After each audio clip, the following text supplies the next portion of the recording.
Section 86. Mahamate once more asked the Buddha, "Could the Bhagavan please explain how dharmas are momentary and subject to destruction? Why are they momentary?" The Buddha told Mahamate, "Listen closely and think about what I tell you." The Buddha told Mahamate, "All dharmas are either good, bad, or neutral, created or uncreated, mundane or transcendent, karmic or non-karmic, defiled or undefiled, perceptible or imperceptible.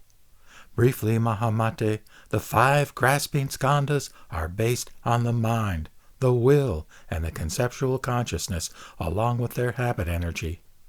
It is the mind, the will, and conceptual consciousness and their habit energy that nourishes the differentiation of good and bad by fools. Mahamate, cultivating the bliss and absorption of samadhi and the bliss of whatever is present, this is what is called good and undefiled by the wise. Mahamate, what is good or bad refers to the 8 forms of consciousness. And what are the 8? They include the Tathagatagarbha, known as the repository consciousness, the will, conceptual consciousness, and the 5 forms of sensory consciousness. These are not taught by followers of other paths. Mahamate, the 5 forms of sensory consciousness, together with the mind, the will, and the conceptual consciousness, give rise to the development and destruction of good and bad characteristics, and a body that continues without being destroyed. But while these arise and cease, people are unaware that they are perceptions of their own minds. And as one form of consciousness ceases, others arise, differentiate, and grasp shapes and forms. And as conceptual consciousness and the 5 forms of sensory consciousness arise in correspondence with one another, they last but a moment. Hence, they are called momentary. Mahamate, what is momentary is the repository consciousness of the Tathagatagarbha. But while the habit energy of consciousness that arises together with the will is momentary, its undefiled habit energy is not momentary. This is not something of which foolish people are aware, because they are attached to the doctrine of momentariness. Unaware of the momentariness of everything is not momentary. They apply their views of annihilation to the destruction of uncreated dharmas as well. Mahamate, the 7 forms of consciousness do not transmigrate, nor do they experience pleasure or pain, nor are they the cause of nirvana. Mahamate, it is the Tathagatagarbha that experiences pleasure and pain, and that arises and ceases in conjunction with causes.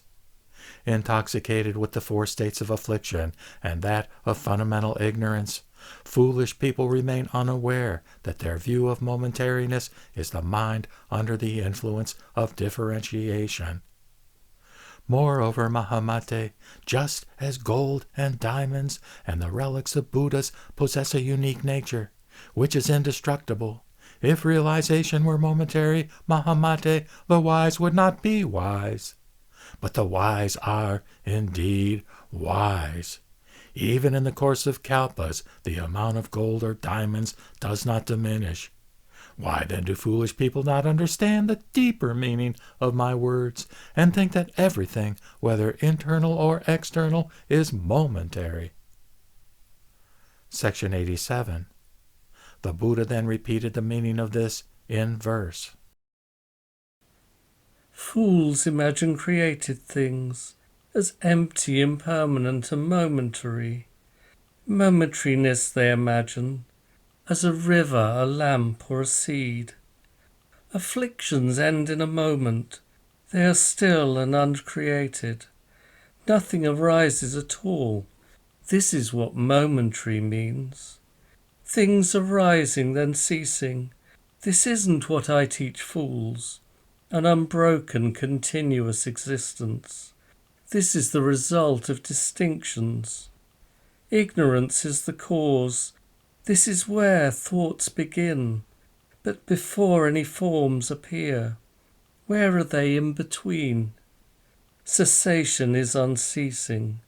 One thought follows another. Before they focus on form, on what do they depend to arise? Because this arises from that, arising from what isn't real. How could something be momentary if it was never complete? The samadhis of practitioners, the relics of Buddhas and diamonds, celestial palaces of light and music, the world cannot destroy. The abiding truths that are attained, the perfect knowledge of a Tathagata, the qualities realized by a monk, how can these be momentary? Illusions such as Gandharvan cities, these too are not momentary, but regarding unreal forms. Real is how they are seen.